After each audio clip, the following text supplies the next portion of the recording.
live on there. Good evening, all. In case I'm not already alive, it's always this delay. Anyway, good evening, not Facebook, YouTube people. How are you? Now this evening, we was going to have a bass player with me, with bass and drums, showing you the importance of the link between the two. However, due to the storms, and because I had serious man flu on the weekend, but I'm okay now, I'm all right now. We decided to just hold off a bit. I'm going away next week on a very special live stream you'd want to be tuned in for. That's going to be really lovely. It's a privilege for me. So I'll let you know in the week about that one. And then the following week, I'm with a fitness person, fitness expert.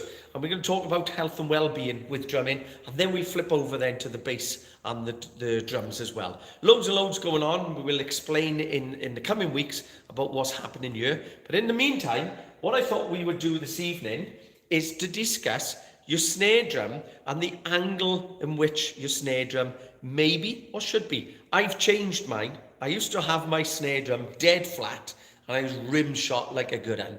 But now I angle and tilt my snare towards me a bit. So I'm going to explain why and why it's important for you as drummers to think methodically through, okay, all the stuff that you want to do depending on the style of music and what you're trying to achieve out the drum kit. And don't get caught up with other people saying it must be like this or must be like that. These are your choices, because that positioning for you is for free. You can put it where you want, so always remember that. But I'm going to show you why I've started to tilt mine a little bit, and I'm changing all the time the way that I play the drum kit and so on. So a couple of hellos first. Hey, we've got a few on now. Hey, hello everybody. Dave Price, evening fella. Evening Dave, how are you? Quick few. Hope you're feeling better. Can't keep a good man down. No me. Andy is every evening, mate. Glad you're feeling better, Andy. Thank you. Being on all the time. Dr. Jan, evening boss. Dr. Jan is looking after me, so if I do collapse, he'll be able to come down and sort me out. Paul Williams, evening Lee, good to see you back on your feet. Thanks, Paul. Gary Canton, I believe Gary is from Ireland. So thanks, Gary, there you are. Good evening from Ireland. So I was right. See, my brain is I'm not as dull as I look. And Michael James, first time I've had the time to actually be free on a live stream. Ray, excellent, thank you. And Kevin Pike, hiya Kevin. We're looking forward to you coming back, Kev, to have your lessons.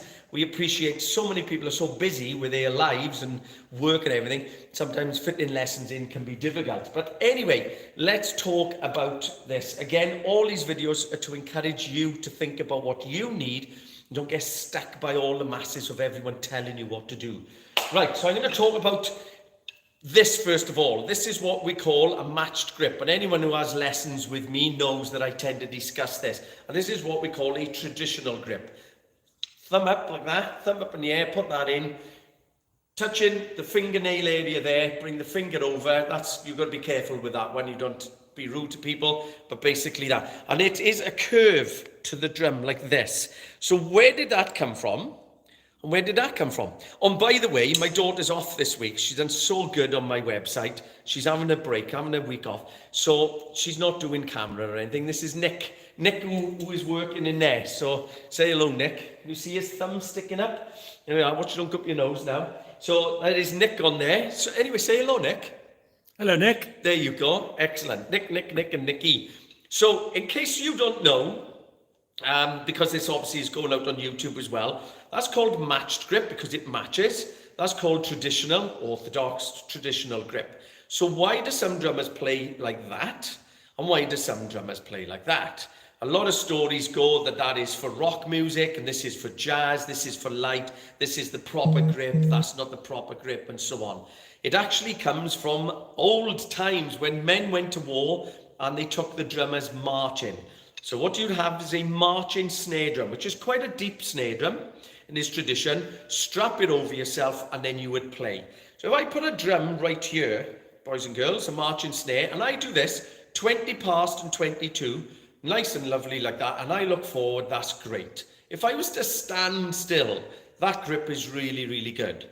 Now what happens if I had a marching snare man there and there, like you see with Edinburgh tattoos and so on, a row of drummers all the way along. If I wanted to play on my snare and then flick over to his, or hers and hers, then of course doing this, flicking over, a matched grip is really good for it. Perfect positions, all about how much can you relax the body to flick the hands over, and the maximum amount of energy is in the working part of the hand and the stick. Not up here, that's no good, so it's all about that.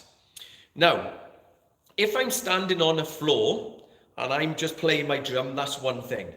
If I had to march to war, because unfortunately men learnt the drumming rudiments so that they can instruct the army behind them what the big boss man is telling them. So if it was quick march or a slow march, whatever it is, those drummers would come up with the rudiments.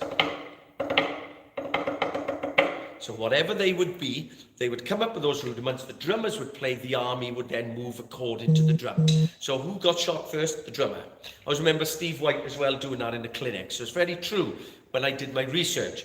And a lot of the marching drummers become quite well known within their communities, villages and so on, and they actually were very well respected. And in the American Civil War, there are some that actually become quite famous. Little lads, and I'll explain why the boys become a little drummer boy as well in just a minute.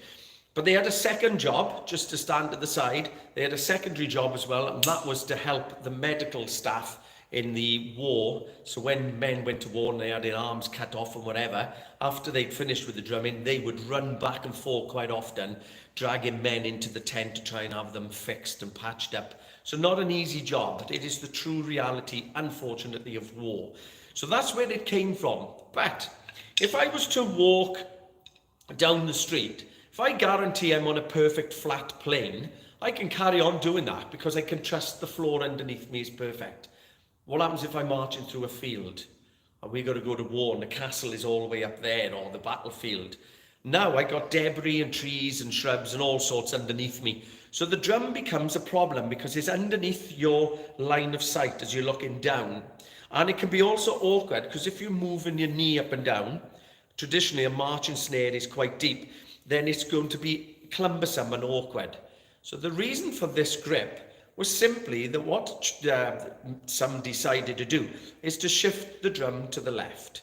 So again, 20 past and 22 as a rough guide there. Move my drum to the left. Now look what's happening to my elbow. I'll be in agony after a while. But if I turn that around and flip it over, my elbow drops back down and back to 20 past and 22. So that's where it came from. Now the reason I want to mention that, to do with why I've changed the position of my snare, is that the grip and the snare came for a reason, so that the line of sight with the drummer could be seen. Now he's not falling over everything. And I've spoken to one or two to do with this who are marching drummers, and they've said as well, it's an extremely hard thing to do, to march at a pace while playing, carrying that drum and keeping everything in order. So by doing that, it helps. So everything is about what context is it in. Nick and myself were talking earlier about, for an example, the Fabulous Fours or Fantastic Four, the Beatles. Now, you'd see Ringo Starr, for an example, almost standing up. But the main reason I would say for that is that when they were filming the Fab Four, you had the three Beatles there. If he's down behind the drum kit, they can't see him. So it'll be the production team then, wouldn't it? Saying, no, we need you higher up. Shorten the drum kit, get you up so that we got an image of the four men playing. Again, it was done for a purpose. That don't make it right though, does it? And just the same as that, because that was formed for a reason, when you now go and sit at the drum kit, while many play like that, and that's fine if they wish to, but it doesn't necessarily make it right for everybody. Because now when your toms are going over and across, now I'm pulling my shoulder pad, trying to get over here. Whereas if I do that style, I can whip around quicker. So it depends on what you feel is best for you and what you want to do. Because some say that is a true drummer's grip, there's a bit of snobbery in it, don't get bogged down by it. If it's easier to play like that, then you play like that. And as I said, I'm going to mention the arc of my snare drum in just a minute. So everything is about the sound. We talked about we are draping big curtains here to create a sound for the studio sound behind. It's always about that, the sound and the feel. And surely the position in which you sit and which your drums are in should also be influenced by the sound plus the energy that you've got to do. If you've got to play for 2 hours and you're playing and your arms up here, you're going to be shot. If you get your position bang on and you're super comfortable, you can play for 3 hours and walk away fit. If you get your positions all to pot, you're going to play for an hour and a half and you'll be coming off the stage like that, you'll be crippled. I always say to my students, if you're going to ride a bike from Britain all the way through to southern Italy, you get a comfortable bike. You ride a chopper to southern Italy, and when you get off, you won't be able to move, would you? You'll be like, ah, ah.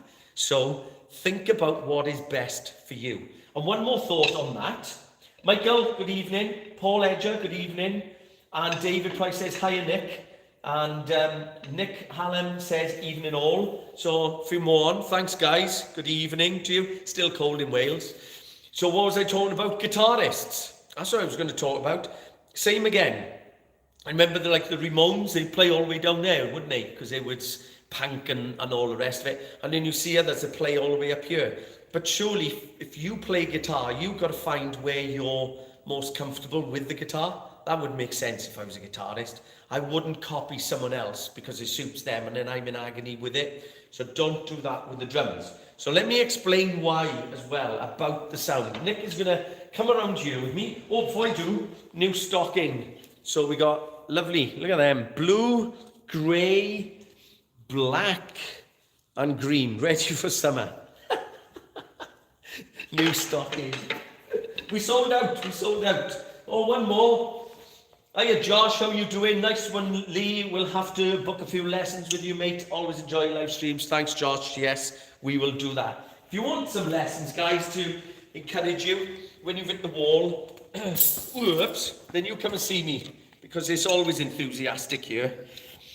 Now then, so I used to once upon a time, always, because I played predominantly sort of mid-rock, you know, not heavy metal, but very lively rock, 2 guitarists, lots of volume. So I felt I needed to drive the snare. And drummers know to drive the snare, what you do is you catch the steel with the drum head called a rim shot, and it allows the snare to take off to a different volume than just standard. So it gives a real crack. Because we love our snares now, a lot of boys are like, oh, have you heard my rim shot? It's fantastic. Doesn't necessarily make it right for the song though. But what they do is they work on that rim shot. And when there's a bit of welly going on around you, you tend to do that. But for me, I started to sit down methodically and think, but am I achieving everything that I want out of the snare by having it flat? So by accident, by default, I'm always rim shotting. I just can't help it because of the position of the snare. So Nick is going to come around here now, all the way around. He's got to prove his skills. How are your skills, Nick? How are your skills? Oh, right over here, Nick. Oh, here we go. Wobbly hand. Now down, downy, down, so that they can see. You see? So I would once upon a time have my snare flat as a pancake, and I liked it like that. Talked to Josh today. He has it slightly leaning away from him, and I've seen that. No problem. If that's what you want. I would be bordering flat to leaning away, but now I've dropped it this way. Steve Gadd is like that. So why? So Nick's going to pop back up, and I'm going to explain a little bit now. I'm not one, boys and girls, to say you must do this. I'm one to say this is a suggestion. You can take it or leave it. It doesn't really matter. I don't think there is an absolute for everybody because this is drums and everybody's shape is different, heights, structure, how you play, we're all different. So you have to adapt to what is good for you. So for me, as I said, the reason I started to angle it, I always felt drummers would understand this. Before I started getting into rudiments better, and before I started to alter everything, I always felt slightly unfulfilled at the end of a gig, as it were, because I could hold down an audience, or I can play with the band, and the grooves are nice and chunky and whatever, but the little bits of flair that I felt I was lacking, and that is just to do with the control of your rudiments. And every drummer, I think, feels the same. It's that little bit of cream on the cake you'd like to do. But it was the same for the snare drum.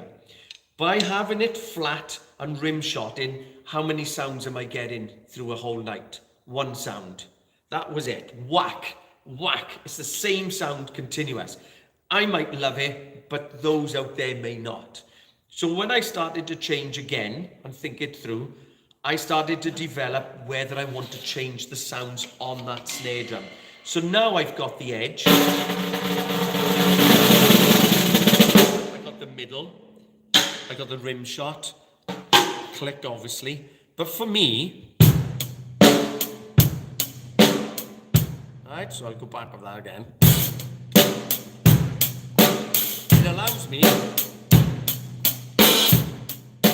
now all of a sudden, just doing that one little offbeat with a rim shot in the middle of a song meant that I have just that extra flavour, and it does make you feel better. When I am doing, same with hi-hat work, I'll do the hi-hat specifically on another video. So if I play the belly of the stick there, this little shank of the stick onto the belly of the hi-hat,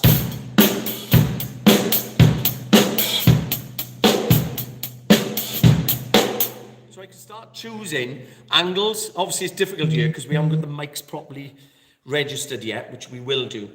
But when I want to get down to real details,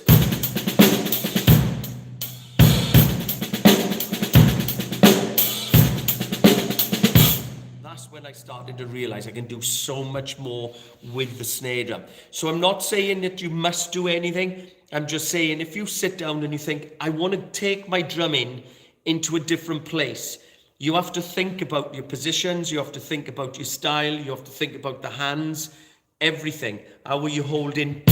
Are you holding properly with the stick? It's not this, but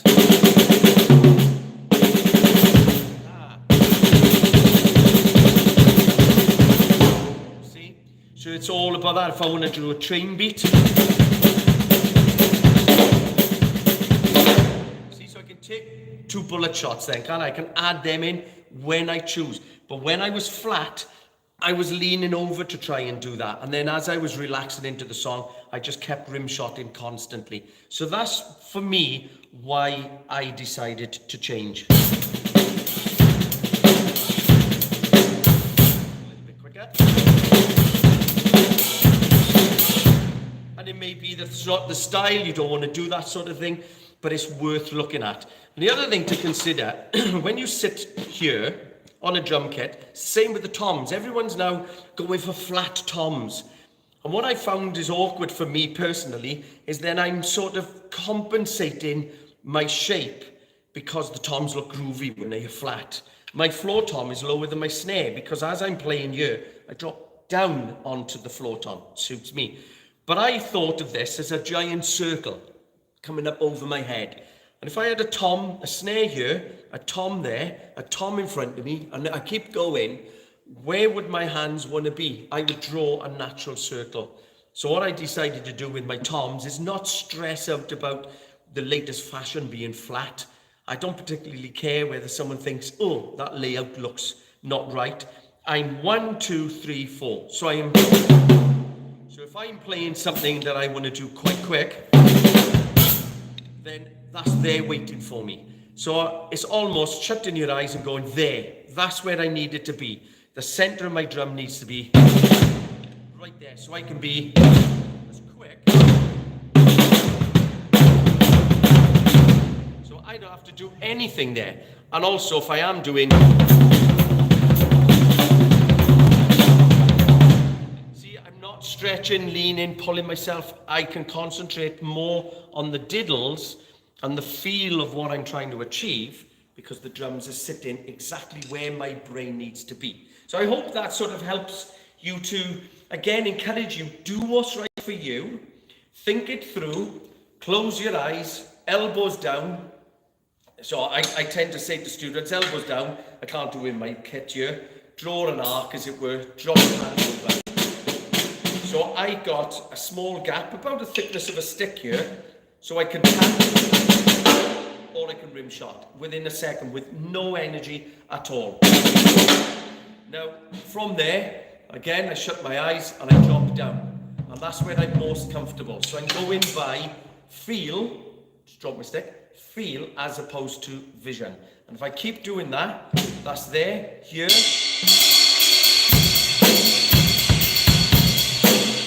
Same with these. So everything is as close to me as I could possibly get. Same again, fairly flat for me with these. So I no messing, and that's how I personally work it out.